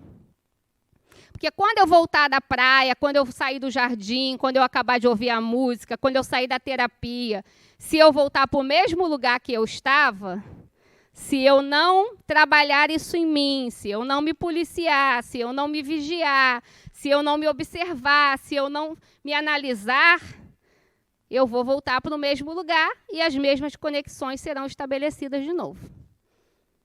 Por isso que o Espiritismo chama de forma indireta e direta, né? E tudo isso está nas formas indiretas. Mas é a melhor forma da gente ir se livrando cada vez mais, né, dos acessos que a gente não quer. E isso vale para os encarnados, gente, né? É o que eu falei, se você está circundado, né, de pessoas que você não gosta, né? Se só pessoas chatas, deprimidas, que falam em doença, mesquinha, que só falam de falta de dinheiro, que só trazem problema, são essas pessoas que andam te acessando ultimamente? Então, muda aí o que você está fazendo. Por que essas pessoas têm acesso a você? Né? Vamos fazer essa análise. É o que eu falei semana passada na aula de obsessão. Se eu sou uma pessoa que gosto de estudo, sei lá, de qualquer outra coisa, amigos que gostam de balada, de bebeção, de virar à noite, não vão ser os meus amigos. Por que eles não vão ser? Porque eles vão me achar chata. Ah, não vou chamar a Alessandra, não. A Alessandra é chata. A Alessandra quer dormir cedo, dá 10 horas, ela já está com sono, quer ir para casa, né? Aí a gente chama, num sábado, ela diz que não pode ir porque ela tem que estudar. Ah, sábado é dia de estudar? Né? Então, cada um no seu quadrado. Né? A gente tem que viver no monastério, sendo monge? Não. Né? Eu brinco que a gente tem que meditar e tem que descer até o chão, que a gente tem que tomar muita água e muito vinho também, né? Que a gente também é zen, mas também a gente faz fofoca, né? Nós somos assim, nós somos seres humanos, né? A gente só não pode polarizar, né? A gente não pode ser o extremo nunca, né? A não ser o extremo da perfeição, mas até lá falta muito chão para a gente ainda, né? Outras técnicas. Alguém aqui faz fluidoterapia? Olha quanta gente, né? Fluidoterapia e passe. Eu não vou ficar lendo para a gente não perder muito tempo. Fluidoterapia e passe são basicamente técnicas de transfusão de energia. É como se fosse uma transfusão de sangue. Passe e fluidoterapia são transfusões de energia. A diferença do passe para a fluidoterapia, vamos dizer assim, a fluidoterapia é um passe mais... Me ajuda aí, Sandra, qual é a palavra? Um passe mais demorado, rebuscado, né? É um passe mais demorado, é um passe mais específico, né? Onde o médium passista vai ali realinhar todos os seus centros de forças, né? Ele vai te jorrar mais energia onde você está precisando, vai dispersar a energia onde tem energia demais, né? O médium passista vai percebendo isso e vai realinhando ali, né? Ele vai deixando tudo por igual. Então, se o meu chakra, o meu centro de força cardíaco está ali bombando, ele dispersa, né? Se o meu esplênico, meu outro centro de força, está ali sem energia nenhuma, né? Está ali quase morrendo, ele jorra energia ali, né? Então, a fluidoterapia tem um papel assim mais específico. Pronto, achei a palavra, né? E o passe é mais geralzão, né? Mas os dois são formas de uma transfusão, de uma transferência de energia, né? E um reequilíbrio de todos os nossos centros de força, né? Lá no ciclo 2, vocês vão ter uma aula só sobre centros de força. Uma aula só sobre perispírito. O ciclo 2 ele vai esmiuçar as aulas do ciclo 1. Né? Então, vocês vão ter uma aula só sobre perispírito, uma aula só sobre passe, uma aula só sobre centro de forças. Né? Então, lá vocês vão entender melhor as funções de todos os centros de força que nós temos. Né? Eles estão ligados aos nossos órgãos internos, às nossas ramificações, a tudo isso, né? Então, o passe serve para isso, certo? O próximo é o Evangelho no Lar. Quem faz Evangelho no Lar? Uma galera. Eu também, né? Algumas coisas eu gosto de falar do Evangelho no Lar. Ainda que, durante a pandemia, como trouxe nossa amiga aqui, isso foi um pouco modificado. E aí o Evangelho no Lar online não servia? Servia, claro. Né? O que vale é o pensamento e a intenção. Mas o Evangelho no Lar tem algumas coisas que eu gosto de falar para vocês. Primeiro, desmistificar umas e reforçar outras. Primeiro, precisa ser numa mesa com uma toalha branca, ter uma água para botar do lado e não sei o quê. Não, não precisa. Evangelho no Lar você pode fazer no quarto, em cima da cama, no quarto do filho, na cozinha, em qualquer lugar. Né? Assim como a oração. É legal que se faça no lugar central da casa, que geralmente é a sala, onde todos frequentam. É legal, né? Por isso se instituiu, né? Quando a gente pensa em Evangelho no Lar, pensa logo naquela mesa, todo mundo sentado em volta, né? Mas não é necessário, isso são dogmas. E Espiritismo não tem dogmas, né? Eu já fiz Evangelho no Lar no quarto dos meus filhos, né? Uma época que a gente estava com um dos filhos lá com problemas, a gente fazia dentro do quarto deles. Eu já fiz Evangelho no Lar no meu quarto, né? Eu e Luiz sozinho, nós dois sentados na cama fazendo Evangelho no Lar. Então, pode-se fazer Evangelho no Lar em qualquer lugar da casa, né? Primeira coisa. Segunda coisa, o que o nome diz? Evangelho no pertence às pessoas do lar, né? As pessoas também, eu vejo muitas pessoas que fazem o Evangelho no Lar um evento. Né? Eu conheci uma aluna aqui, há uns 5, 6 anos atrás, que ela fazia lanchinho para o Evangelho no Lar. Né? Então, todo sábado tinha Evangelho no Lar dela, cada um levava um prato. Né? Cada um levava um prato, porque no final do Evangelho tinha um lanchinho. Né? Então, tem algum problema de comer no final do Evangelho no Lar, gente? Não. Mas qual é a intenção que as pessoas estão indo para esse lar? Lembra da intenção, do pensamento, da vontade, do desejo? Talvez a dona da casa tivesse com as melhores das intenções. Mas vamos dar um número. Se 10 pessoas frequentavam o Evangelho no Lar, será que as 10 estavam com a mesma intenção? Ou tinha uma que estava carente, precisando ir para a casa da amiga para bater papo, né? Tinha uma outra que gosta mesmo do lanchinho, é aquela comilona que já fica pensando no bolo que a amiga vai levar, né? Tinha outra que estava, sei lá, com um filho doente, desesperada, e nem gosta de Evangelho no Lar, mas ela se juntou ali, né? Então, isso não é Evangelho no Lar. Terceira coisa, Evangelho no Lar, só um instantinho. Evangelho no Lar não é mediúnica, certo?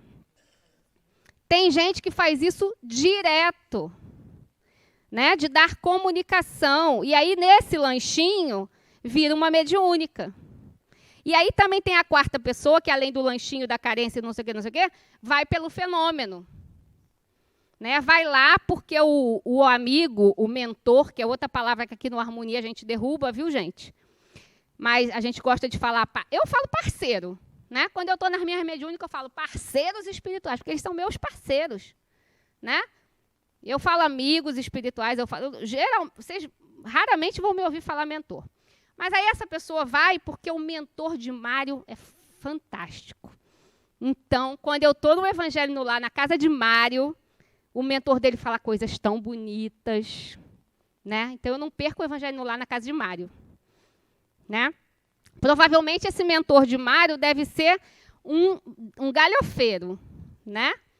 Lembra que eu falei semana passada dos 3 graus de obsessão? E que eu falei que a fascinação é a obsessão que mais pega os médiuns? É isso aí. Um dos caminhos. Né? Aí Mário começa a ficar vaidoso. Né?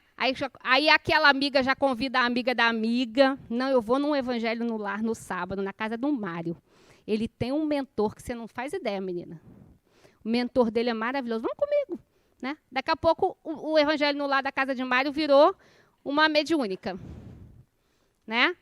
Comes e bebes e mediúnica. Então, não é isso. Evangelho no Lar pertence às pessoas do lar. Ah, mas eu moro sozinha. É para você. Eu posso fazer sozinha? 4ª coisa, pode.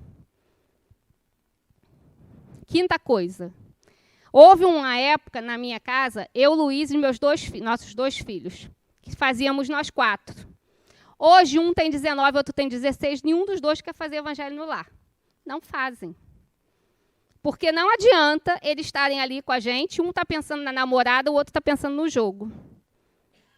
Eles têm que estar pensando no Evangelho. Ouvindo o que a gente está falando, refletindo do que a gente está falando. Né? Não adianta nada, um está ali sentado olhando para a minha cara, pensando no jogo, o outro está pensando na namorada. Né? Sabe gambiarra, aquelas de árvore de Natal, que tem várias luzinhas? Tem que estar todas acesas. Se tiver 2 apagadas, ela não funciona. Não é assim? Quando queima uma lâmpadazinha, eu solto um fiozinho, a gambiarra não acende, né? O Evangelho no Lar é assim. Tem que estar todo mundo com a mesma intenção. Ah, mas eu tenho 5 pessoas na minha casa, só eu quero fazer o Evangelho no Lar. Faça sozinha. Dá o microfone a ela ali, a Tâmara. Ah, seu é o 2 então, Tâmara. Sem a 2 para você. Diga. Bom dia. Bom dia. Ale, uma dúvida. A gente é orientado a fazer o Evangelho no Lar sempre no mesmo dia, no mesmo horário, mas às vezes a rotina não deixa. Trabalho, viagem.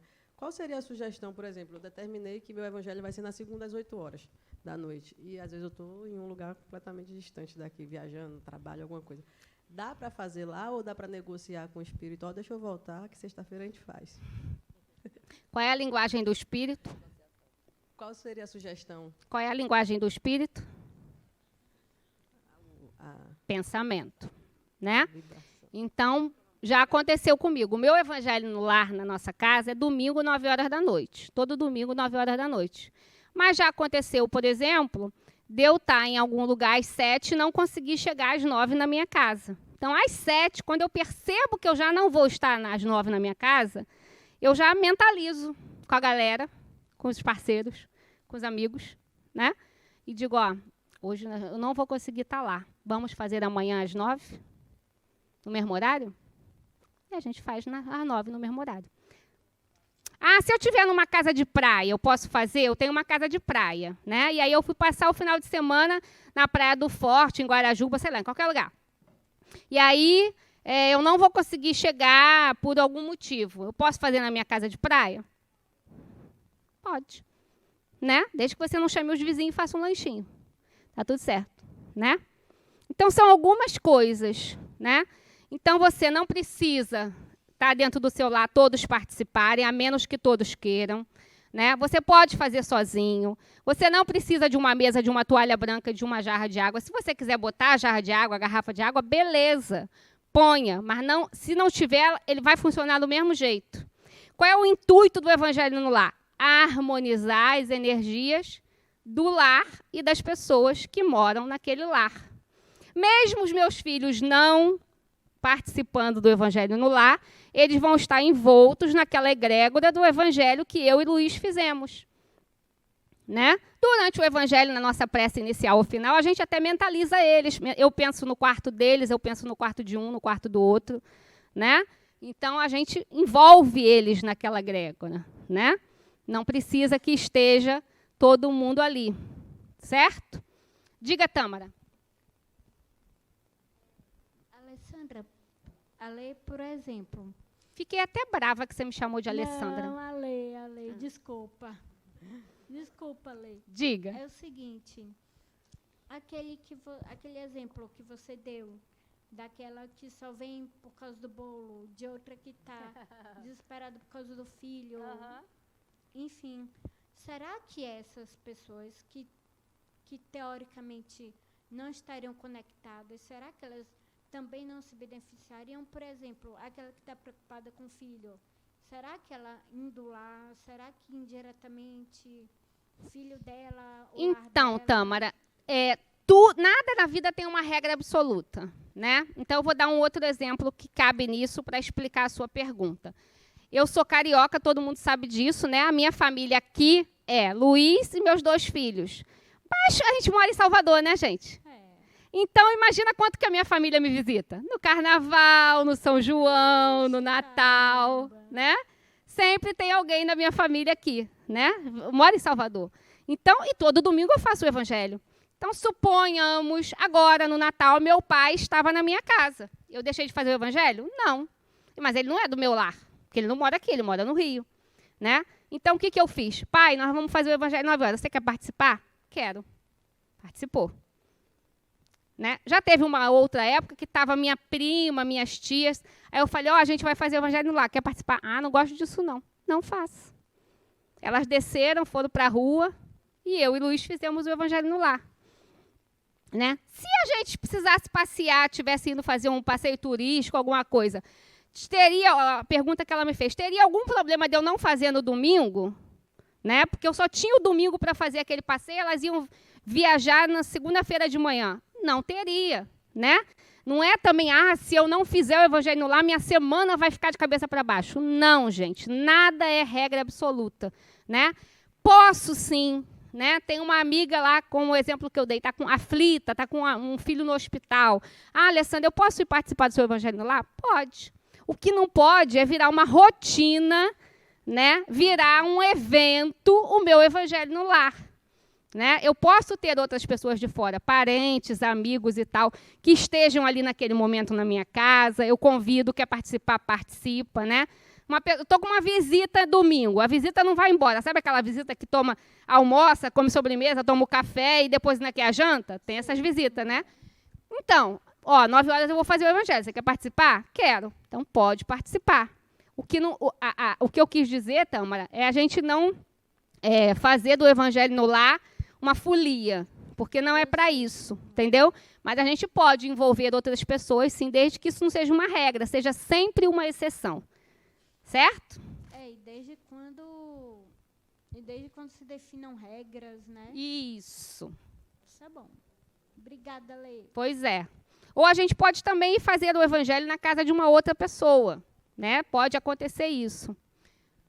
Aí, Adenauer, lá no livro que chama Evangelho e Família, ele tem esse texto, eu achei bem bonitinho, e eu trouxe para vocês, que diz assim, o evangelho no lar, o encontro de corações, naquele momento, é que proporciona a elevação da vibração espiritual do ambiente e objetiva contribuir para o crescimento pessoal dos componentes da família.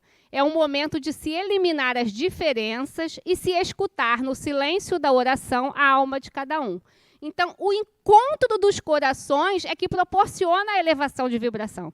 Então, não adianta eu e Luiz estarmos ali conectados e um filho está pensando uma coisa e o outro filho está pensando em outra. Certo? E uma última coisa que eu já ia esquecendo de falar. Evangelho no lar não é hora de DR. Sabe o que é DR? Discutir relação, né? Porque eu abro o evangelho lá, está falando de, falsidade, né? De traição. Vamos lá, marido e mulher, vou botar eu e Luiz, né? Abri o evangelho lá, está falando um texto de traição. Aí eu leio o evangelho assim.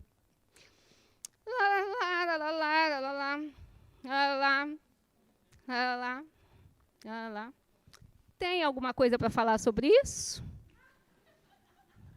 Eu já vi várias vezes as pessoas fazerem isso. Né? Ou quando faz com os filhos, né? Tá falando lá, respeitar, honrar pai e mãe, né? No Evangelho. Aí você acaba e fala, você ouviu? Ouviu, Lara? Hein? Você ouviu o que está escrito aqui? É o Evangelho que está dizendo, não sou eu, não. Né? O que você fez ali, ó? Derrubou toda a vibração do Evangelho. Porque o filho se irritou com você, o marido se irritou com você se irritou com eles, acabou. Né? Misturou tudo, acabou, não serve nada. Pode fechar o livro, o Evangelho e voltar para casa, voltar para a cama. Né? Ir para a cama dormir. Então, não é momento de DR. E outra coisa, a leitura é do leitor. Ó a terceirização que a gente faz, a culpa que a gente bota nos outros. Eu sou maravilhosa. Né? Então, eu estou lendo para ensinar a Justo, Lara e Amanda sobre o Evangelho. Não, a leitura é do leitor. E Evangelho também deve ser aberto ao acaso. Façam isso que vocês vão ver que tudo que vocês abrirem ali ao acaso é o que você precisa ouvir daquela semana. Né? Então, se eu abrir e caiu a traição, a traidora sou eu, e não o marido. Ah, mas eu estou traindo com outro homem? Não, eu posso ter 1 milhão de formas de estar traindo ele de outra forma. Ou outra pessoa. O Evangelho está falando de traição. Traição é um leque imenso. Né? Não significa que está falando de relação homem-mulher, homem com homem ou mulher com mulher, relação afetiva. Né? Posso estar falando de milhões de traições. Mas o texto é de quem leu. Os outros vão complementar. Então, vamos parar de terceirizar. Abrir um assunto polêmico, ó, você ouviu? É para você. Sabe por que saiu esse assunto do Evangelho hoje? Era para você ouvir isso. Não, era para você ouvir isso, você que leu. Né? Então, entendido o Evangelho? Ninguém ficou com dúvida de Evangelho. Ricardo ficou com dúvida de Evangelho. Leva lá. Leva lá. Espera aí, que 100 a 2 para você. Diga, Marlice. É o seguinte, eu fazia muito com o Evangelho há muitos anos. E em um determinado dia que eu fui fazer o Evangelho, meus meninos ainda eram pequenos. Eu fazia oração no final do Evangelho. Sim. E teve um dia, era um domingo, a minha filha mais velha depois me falou, mamãe, a senhora mudou a voz da senhora, falou coisas. A sensação que eu tive parecia que era Nossa Senhora. Eu falei, minha filha, Nossa Senhora não vem assim, não. É algo inusitado. Não, mas eu estava, acho que talvez, envolvida. Dei uma resposta, assim, para ela. Né?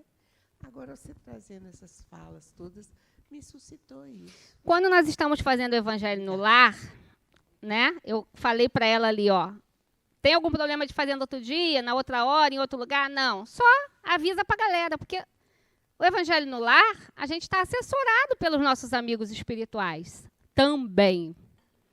Né? Tem algum problema de, na hora da oração, eu estar percebendo a presença de alguém e estar ouvindo, ou sentindo, ou percebendo palavras e pensamentos que não são meus e eu falar? Não, isso é mediunidade. Né? E a mediunidade deve ser o que eu falei na aula 10? Naturalizada. O que não pode se fazer? Virar um evento, virar um fenômeno. Né? Eu já fazer o Evangelho no lar esperando aquele amigo que vai chegar para me dizer uma coisa. Né? Isso não pode. Porque a gente joga por terra o intuito do Evangelho. Certo? Mas, obviamente, nós vamos estar sendo assessorados, intuídos, influenciados por espíritos, que também estão ali com o quê? Com o mesmo intuito que você. Porque só vão se aproximar de você no Evangelho espíritos que estão com a mesma intuito que você, com o mesmo desejo, com a mesma vontade. Ok? Também não é lugar de desobsessão, viu, gente? Não é lugar de desobsessão. Nem pensar nisso. Nem pensar isso, certo? Aí lembra que semana passada eu falei alguns fatores que predispõem à obsessão é o álcool? Então, eu enchi a cara no churrasco de domingo. 9h eu vou fazer o evangelho doidona. Tá bom isso? Passo para o dia seguinte. É um dos motivos também. Né? Eu tenho direito também de estar numa festa, numa confraternização, ter bebido um vinho, ter bebido... eu não vou beber hoje porque eu vou fazer o evangelho de noite. Pode sim também, né? Pode ser uma consciência sua. Mas se não, era, sei lá, a formatura do meu filho, eu não bebi. Então, hoje eu não vou fazer o evangelho, vou fazer na segunda, amanhã. Né? Diga, Ricardo. Alessandra, eu tenho ouvido muito aqui no Harmonia uma certa contraposição entre a percepção da realidade através da razão e a percepção através do sentimento, da afetividade, certo? Eu acho que nas palestras de Adenauer, etc. Então, eu nunca fiz evangelho. Adenauer acabou de passar ali atrás. Por que você não fez essa pergunta antes que eu chamava ele aqui dentro? Então, eu nunca fiz evangelho no lar, tá certo? Por questões racionais. Sim. A minha pergunta é a seguinte, eu não sei se vai ter em outro momento durante a ULI, mas eu quero saber como fazer, tá certo? Porque eu quero... Como fazer o quê? Eu quero o evangelho no lar, como fazer, tá certo? E nesse sentido... Não foi tudo que eu falei aqui agora, Ricardo? Não. O que é o como fazer? Eu não entendi o que é o como fazer. Explica aí direito. Exatamente. Qual é a metodologia? Porque, por exemplo, eu fui ouvir Divaldo Franco, uma palestra que ele estava falando a respeito da importância de se fazer o evangelho no lar, tá certo? Sim. Ele propunha a metodologia que as pessoas se reunissem, diminuíssem as luzes por conta da questão do ectoplasma, se pudesse colocar uma luzinha verde, colocar um copo para ser fluidificado. Então, ele tinha toda a metodologia, que, de certa forma, na sua fala, você, vamos dizer assim, não dá tanta importância, vamos dizer assim, a isso. Então, como eu estou lhe dizendo... Não, entendi agora a sua pergunta. Isso. Como é que faz? Agora eu entendi a sua pergunta, né, Ricardo? Você me fala como fazer. Eu estou aqui meia hora falando como fazer, ele me diz como fazer. Né? Agora eu entendi a comparação do que Divaldo falou com o que eu estou falando.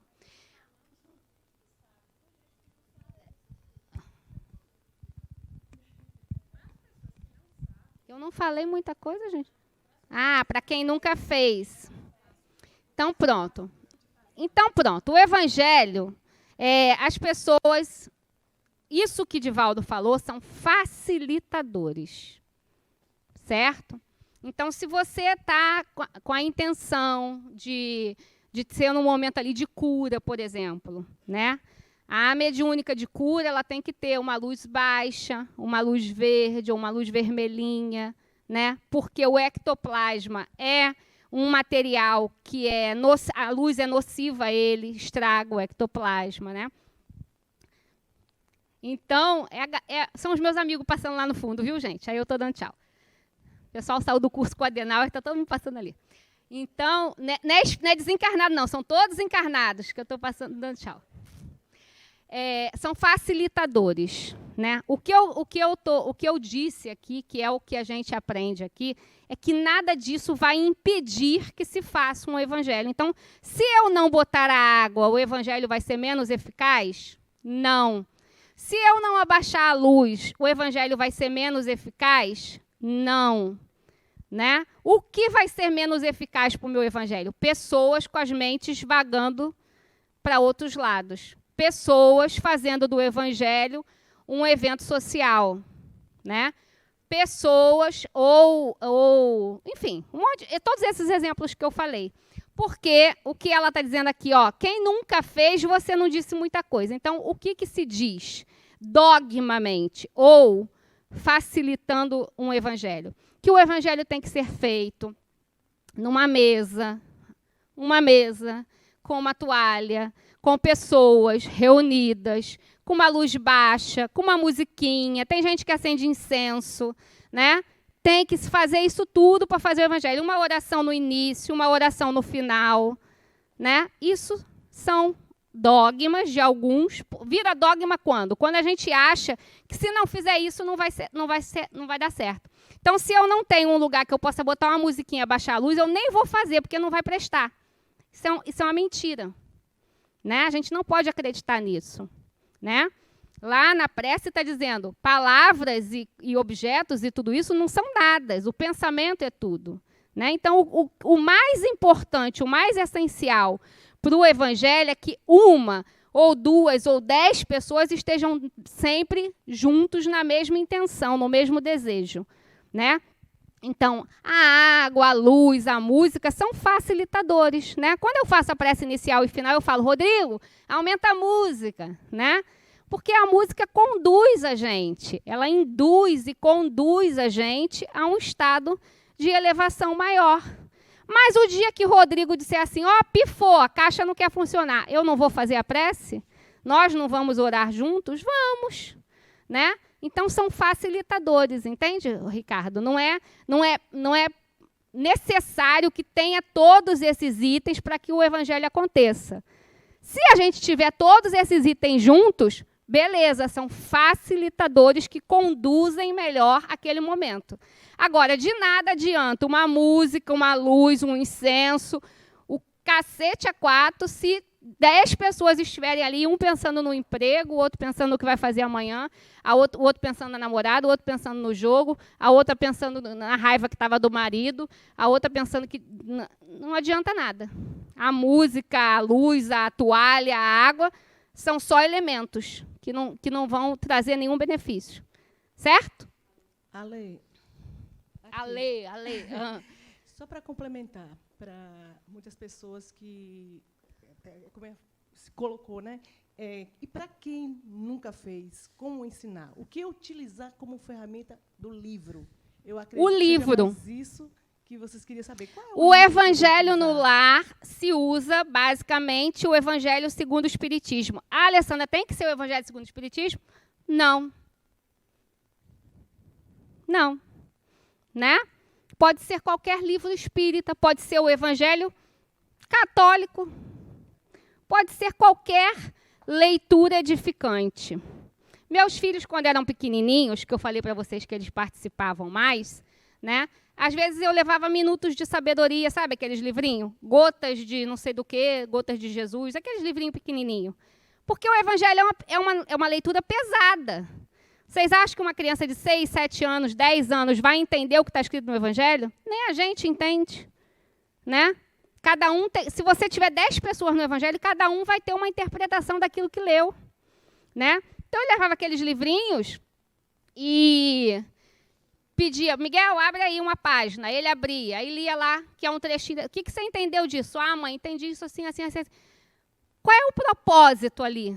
Está todo mundo na mesma egrégora, a gente estava ali estudando as palavras de Jesus, a gente estava ali numa leitura edificante, a gente estava ali com os corações unidos, que nem disse Adenauer no texto. Né? Então, a gente não pode, básico, é o Evangelho segundo o Espiritismo? É, mas se eu não tiver, faça com outro livro. Posso fazer com a Bíblia Católica? Pode. Né? Qual é o básico do Evangelho? Qual é o intuito maior? A harmonização das mentes e da egrégora daquele lar. Se eu não tiver nenhum desses elementos, mas conseguir harmonizar e está todo mundo na mesma intenção, o Evangelho foi cumprido com sucesso. Certo? Diga, Sandra. Era isso que eu ia falar. Para responder a pergunta deles também, era a oração inicial e esse momento de entrega, de oração, de meditação. A gente usa o Evangelho, né, segundo o Espiritismo, e faz a oração inicial, abre a página lá do Evangelho, aparece lá um pedaço do capítulo. Onde você bater o olho, é o que você vai ler. E isso serve para qualquer outro livro que você use, como ela explicou. E ouvir o comentário, e faz o comentário. Depois da leitura, a gente conversa sobre o que leu. E na mesma egrégora, então, assim, é bacana esse momento. O objetivo é esse, de mudar essa energia. Pronto. Dito isto, tem uma pergunta lá atrás, Déia. O próximo é o atendimento fraterno. Aqui na casa a gente já chamou de entrevista, hoje a gente chama de acolhimento, né? Eu posso falar para vocês como é o aqui da casa. Aqui da casa, vocês podem ir ali na recepção e dizer, olha, eu quero um acolhimento, eu quero um atendimento, né? vocês vão ser atendidos por pessoas, trabalhadores daqui, que foram treinados para isso, né, por o próprio Adenauer, né, fizeram um curso de meses, eu acho que são 6 meses, né, de curso, né, 6 meses, um sábado inteiro aqui, né, enfim, e que tem um olhar não só espiritual, como psicológico, né, eles têm noções de psicologia também, passaram por Adenauer, para que Mário chegue lá e conte lá a vida dele, né? Conte ele eles vão te perguntar o que te trouxe aqui. Ah, isso, né?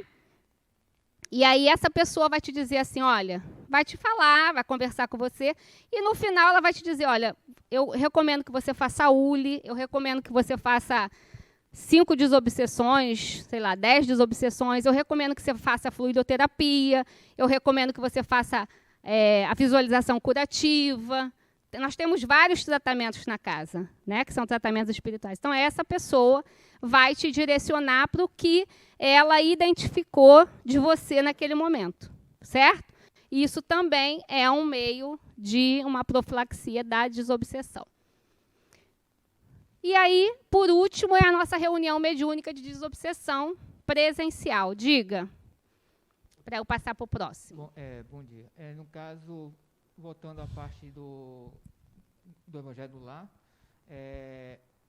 só para enfatizar essa questão, você enfatizou sobre a questão de não fazer uma desobsessão nesse período.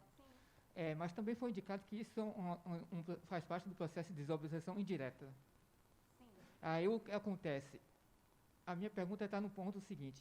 Quando, de alguma forma, que a pessoa tem uma certa sensibilidade e percebe que a egrégora não é positiva, e você faz, por uma questão de hábito, a questão do evangelho, você deveria persistir ou não? Porque eu já vi situações que já aconteceram, particularmente falando, em que, desavisadamente, o clima mudou drasticamente. Ou seja, foi mencionado algumas questões, uma música, algumas coisas que servem para harmonizar. Se eu fico apenas na leitura, pode ser que esse campo que você não percebeu, que não estava positivo, favoreça situações inesperadas, por exemplo. Mas você não está preso a um método, mas realmente você reconhecer, há uma necessidade de uma limpeza anterior em situações específicas, vamos dizer. Não há necessidade de uma limpeza anterior, há necessidade de um discernimento, né? Então, eu dei, por exemplo, eu bebi o dia inteiro, não estou no meu estado normal, não vou fazer um evangelho, né? Eu briguei com meu marido o dia inteiro, né? Meu marido, Luiz, briguei o dia inteiro com ele, discuti, a gente ficou mal o dia inteiro. Aí, de noite, eu vou sentar na mesa e vou fazer um evangelho com ele? Né? Então, é discernimento, é a gente perceber o que está bom, o que não está. Se não está bom para fazer naquele dia, não faça naquele dia. Né? Espere para o dia seguinte, nada como uma noite no meio de um dia. Né? Então, faça no dia seguinte. A gente tem esse discernimento. Né? Porque se a gente não está numa boa emissão de vibração, a gente vai receber coisas iguais. Né? A gente está abrindo o nosso campo ali, né, para receber coisas iguais. Então, é só ter esse discernimento. Tá?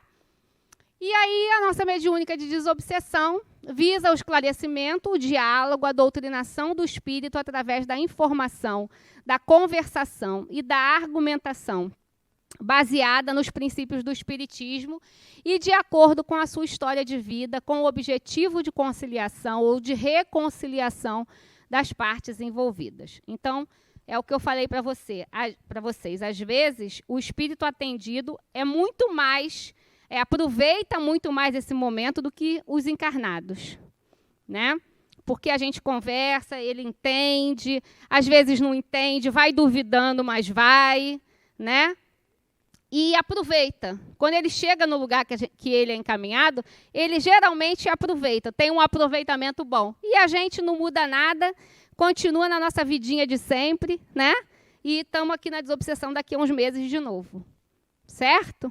É assim que acontece a nossa mediúnica de desobsessão. Né? Um médium que vai dar a comunicação, um médium esclarecedor, e aí cada um tem sempre o seu auxílio. Né? O espírito vem acompanhado de alguém, o médium esclarecedor também está com o seu amigo espiritual que trabalha junto com ele ali, O médium doutrinador também está é um trabalho que envolve, no mínimo, por baixo, umas 6 pessoas, entre encarnados e desencarnados, né? Às vezes mais. Certo? E esse texto de Kardec, ó, diz assim, ó, não há nenhuma palavra sacramental, nenhum sinal cabalístico, nenhum talismã que tenha uma ação qualquer sobre os espíritos, porque estes são atraídos pelo pensamento e não pelas coisas materiais. Né? Então, a base de tudo, gente, é o desejo, a vontade e o pensamento, que vai emitir tudo para fora. Vibração, onda, energia, tudo isso. A base é desejo, vontade e pensamento. É a nossa base. Né? Então, não adianta eu vir com uma cruz para expulsar o espírito, com dente de alho, com um objeto qualquer, com nada disso. Certo? Os fatores básicos da desobsessão é o esclarecimento do obsessor e a renovação do obsediado. Sem renovação, a bendita reforma íntima, que tanto Kardec fala, a gente vai viver o Papa desobsessão, né? O Papa passe, o Papa desobsessão sempre. Só para ilustrar, que eu falei semana passada do álcool, né? Isso é um desenho, uma figura da internet, mas que ilustra muito. Ó. Ninguém pode curar um doente que se obstina em conservar o seu mal e nele se compraz. Né? A história que eu falei aí do cardiologista e de tudo. Né? A gente só ajuda quem quer ser ajudado. Livro dos Médiuns. Como reconhecer a obsessão? Através do exercício constante da análise de si mesmo. O ser humano passa a se reconhecer, colocando parâmetros entre o que pode e o que não pode realizar. Com isso, passa a perceber as induções mentais que não se harmonizem com o seu modo natural de ser. Eu falei isso semana passada para vocês. Né? Como reconhecer a obsessão? Alguma coisa está fora da ordem, como diria Caetano Veloso. Né? Alguma coisa está fora da ordem. Né? Eu sou assim? Não. Eu estou me comportando assim? Estou. Por que eu estou? Né? Então, é a minha própria análise. E também a gente acende aquela luz vermelha quando alguém vem e fala para a gente. Alguém que conhece a gente, um amigo, a mulher, o marido, né, pessoas próximas, e diz, ó, está acontecendo alguma coisa, porque você está tão agressivo, está tão sem paciência ultimamente, e eu não sou uma pessoa paciente, tolerante, né? Ou eu sou uma pessoa alegre, autoastral, estou sempre... E aquela pessoa percebe que eu estou ultimamente down, deprimida, né? Só com ideias pessimistas e tal, e essa pessoa fala, o que está acontecendo? Vamos descartar primeiro as coisas do mundo, né? Eu posso estar triste, eu posso estar com problema financeiro, emocional, familiar, né? E aí eu vou dizer isso. Mas se não tem nenhum problema assim, pode ser uma interferência espiritual, né? Quem é o principal agente da desobsessão? Quem? O principal agente da obsessão, quem é? Da desobsessão. Da desobsessão, não é da obsessão. Quem é que é o agente principal para que a desobsessão aconteça? Nós, né? Nós. Aí Adenauer diz assim para a gente, olha que coisa fácil. Lê aí, gente. Pensando bem e vivendo bem, ninguém necessitará de tratamento de desobsessão. É fácil. O que vocês acharam?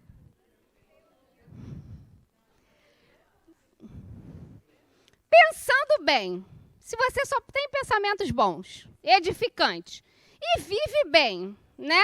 Good vibes o tempo todo, para que a gente vai precisar de desobsessão? A gente só vai estar, né, envoltos com companhias que vivem bem e pensam bem. Não é fácil? É só isso que eu tinha para dizer para vocês. Boa tarde, não. Né? Só Adenauer para dizer uma coisa dessa, né? Mas Adenauer diz assim, ó. Quando eu percebo, eu já vi ele falando isso várias vezes, ele falou isso para a gente também em reuniões, né? Quando eu percebo que alguma coisa está estranha, que tem alguém querendo me acessar, que tem alguém querendo me prejudicar, eu digo, cola comigo, fica comigo o dia todo. Em vez de ele querer expulsar o coisa ruim, como a gente diz, né? Ele diz, não, fica comigo, né? Porque você vai ver o quanto que eu trabalho, o quanto que eu faço, né? Quais são as minhas intenções, quais são os meus trabalhos, né? Que é um trabalho gigante de Adenauer, né? Só de estar aqui toda quinta-feira esclarecendo, trazendo palavras, né? Conhecimento. Então, fica comigo que você vai ver que se eu fui um miseravão em outras vidas, hoje eu não sou mais. Então, eu mereço uma segunda chance. Você também, todo mundo, né? Então, acho que é mais nesse intuito que ele diz, pensando bem e vivendo bem, né? E aí, lá em Missionários da Luz, diz assim, ó, não podemos evitar que uma ave de rapina cruze os ares sobre a nossa fronte, mas podemos impedir que ela faça ninho em nossa cabeça. Então, altos e baixos, todo mundo vai ter. Como eu disse, obsessão é igual gripe e dor de cabeça. Todo mundo vai dar acesso a uma pessoa, a várias pessoas não tão legais, encarnadas e desencarnadas. Certo? A gente vai dar esse acesso, não tem como. Não existe, né? Mas a gente pode perceber e mudar rapidamente antes que a obsessão se instale. Porque se a gente não toma uma atitude, ela passa de obsessão simples para fascinação e para subjugação, que são os graus que eu mostrei para vocês semana passada, né? Então as aves podem voar aqui na nossa cabeça, pode até pousar, né? Eu vou até modificar o texto ali. Pode até pousar, só não pode fazer ninho. Se fizer ninho, é porque eu não prestei atenção em como eu estou, ou eu também não estou interessada em modificar nada. Pode fazer o ninho aí, porque eu não vou mudar. Eu sou assim, sabe a lei da Gabriela? Eu nasci assim, eu vou ver assim, eu morrer assim, né? A Gabriela, tem gente que tem a síndrome de Gabriela, né? Eu sou assim mesmo, vai gostar de mim assim, e eu não vou mudar, e não vai mudar e vai continuar chutando lata, né? Autodesobsessão. Transforme-se. Ela até suspirou. A Idil até suspirou, né? É tão fácil quanto o texto de Adenauer, né? Só que é porque a gente pensa justamente no imediatismo. Eu vou me transformar. A transformação é de décadas aí, né, gente? É de encarnações. A evolução não dá saltos, né? Eu não sei cadê a ideia, fugiu. Vai, Mário. Eu gosto de ouvir o que você fala. Olha aí, me botando em saia justa. Eu gosto de pensar na palavra do Adenauer no sentido de que depende muito da gente. E eu concordo, eu acho que depende muito da gente. Mas eu me lembro de uma pessoa que ela uma vez me disse assim, eu prefiro ter um câncer do que ter uma obsessão muito grave. Porque o câncer, o meu personagem acaba e está tudo resolvido. E uma obsessão muito intensa, ela pode passar de encarnações. Então eu penso que um processo obsessivo muito intenso, ele subentende isso que você botou com muita clareza, de que subentende uma profunda mudança do seu ser. E eu acho que essa mudança é um grande esforço. Quando Adenauer diz, fica comigo e me acompanha, ele representa talvez um ponto fora da média. Fora da curva, perfeito. E aí, na verdade, é uma grande provocação a todos nós que precisamos ficar fora da curva.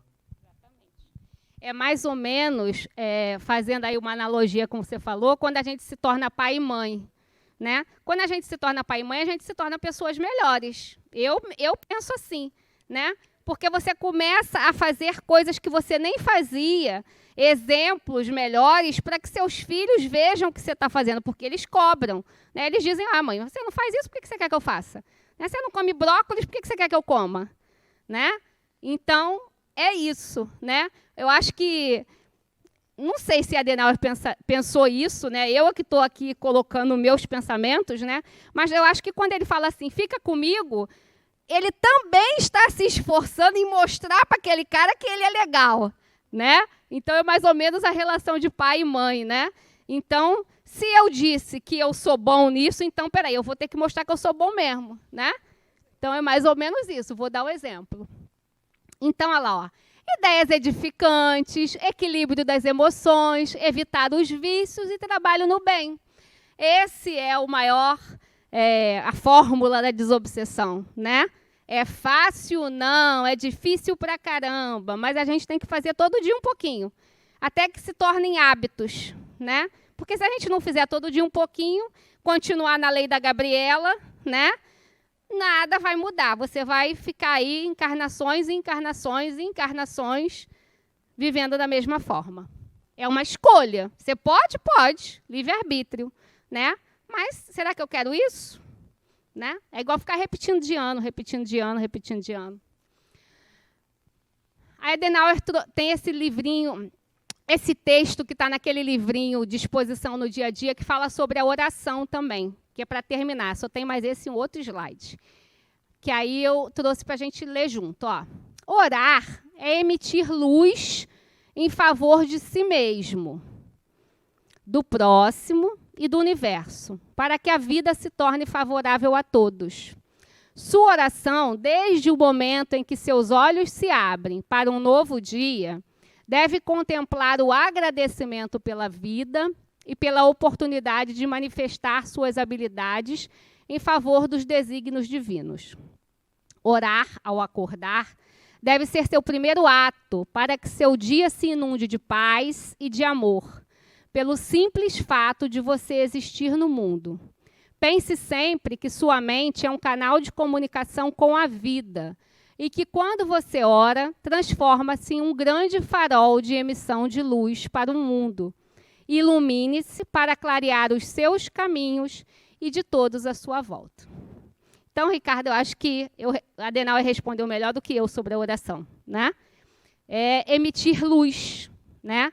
A única coisa que ele diz ali sobre a oração que coincide com o que a gente aprendeu é o agradecer, né? Eu acho que é isso. Quando a gente abre o olho, a gente já tem que agradecer por estar vivo, mesmo que você esteja em cima da cama de um hospital, porque você ainda está vivo, né?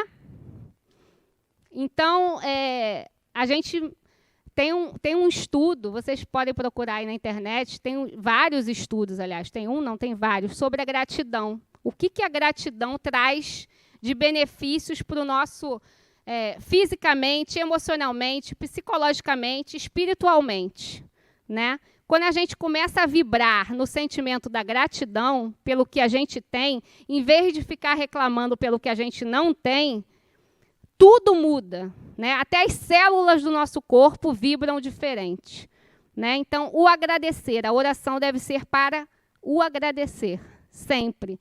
Porque quando você começa a pensar que eu tenho comida, eu não estou comendo camarão, mas eu estou comendo carne moída, eu não estou passando fome, eu não estou na rua, tem gente que não tem o que comer hoje, tem gente que não tem o que comer a semana inteira, né? Eu não estou em cima da cama de um hospital com um tubo na goela e não podendo comer. Eu não estou tomando uma alimentação parenteral. Eu só tenho feijão com farinha, mas eu tenho feijão com farinha para comer.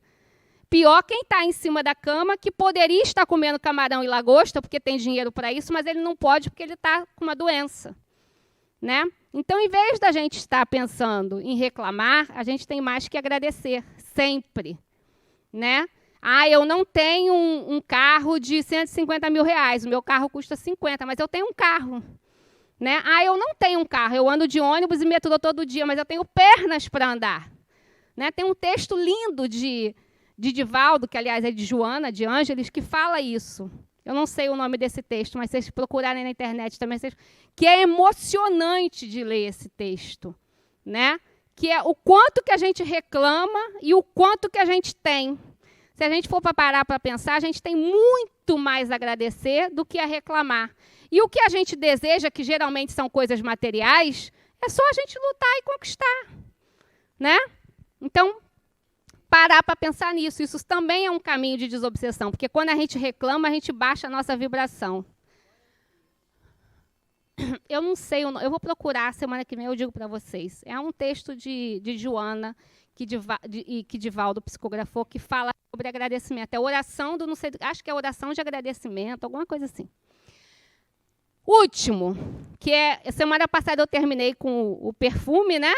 E hoje é um texto de André Luiz, psicografado por Chico, que o título é Desobsessão Sempre.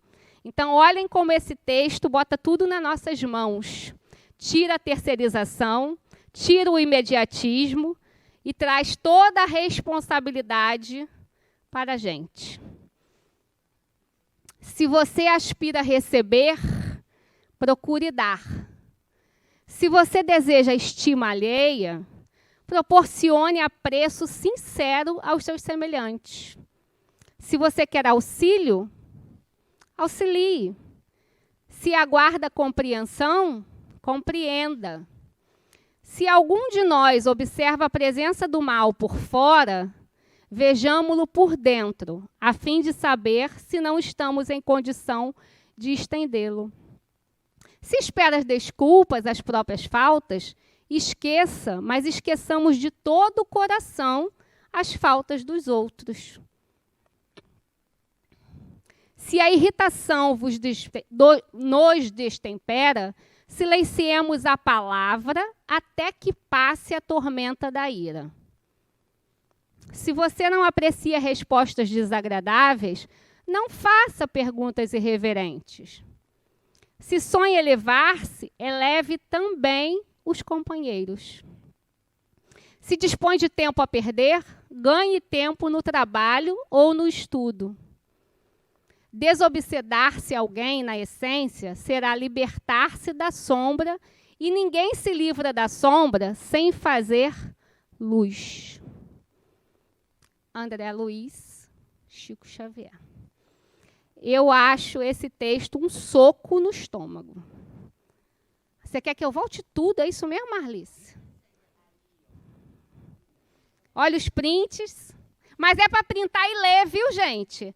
Printem. E aí, quando chegar em casa, todo mundo lê, relê. Faz um mantra de manhã, bota esse texto. De manhã, vocês botam o texto e lê tudo de novo. Aí eu deixo vocês ficarem fotografando a tela.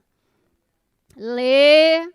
Aí, no outro dia de manhã, lê de novo. Pode ser de noite, na hora de dormir, na hora de fazer aquela autoanálise, como é que foi meu dia. Aí, todo mundo fotografou? Pronto. Então, é sobre isso, gente. Eu acho que vocês, todo mundo, a gente tem que fazer essa autoanálise diariamente. Se não conseguir fazer diariamente, no dia que a gente é corrido, né? Tem dia que a gente chega, não sabe se toma banho e se dorme, ou se come, de tão cansado que está. Né? Tem gente que toma banho e dorme, tem gente que come e não toma banho e dorme, né? E aí não tem tempo de autoanálise. Mas, como disse lá o texto de André Luiz no início, de tempos em tempos. O tempo quem vai dizer é você. Mas vamos fazer essa análise, né? Como que eu estou me comportando no mundo? Quem são as pessoas que me rodeiam? O que as pessoas falam de mim? O que as pessoas pensam de mim? O que eu tenho recebido? Né? Mais alegrias e derrotas, mais alegrias e satisfação, ou insucesso, derrotas. Né? Eu tenho ficado muito doente, né? Ou eu não tenho ficado muito doente, eu tenho uma saúde perfeita. Tudo isso são emissões que a gente manda para o mundo. E tudo isso aí, orar, fazer evangelho no lar, né?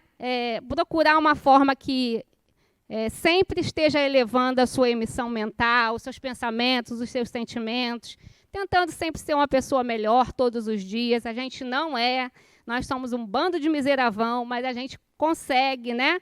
E aí, a semana que a gente consegue fazer essa análise, igual a Edil chegou aqui hoje e disse, não, minha semana foi top, de ponta a ponta. Olha que alegria, mas sem vaidade, viu, Edil? Porque a vaidade já derrubou a sintonia aí, né? É isso que é a desobsessão. Mas, quando a gente estiver ali, né, com um caso sério, grave, vão no centro espírita, vem no Harmonia que a gente ajuda, né? Mas a gente ajuda igual um pronto-socorro, te dá o remédio naquela hora. Se você não fizer uma mudança de vida, o coração vai entupir, a glicose vai subir, né, você vai infartar, vai tudo de novo, vai voltar para bater aqui na porta outra vez. Certo? Dito isto, vamos refletir até a próxima semana de novo. Vamos começar a fazer esse exercício sempre que a gente puder, tá certo?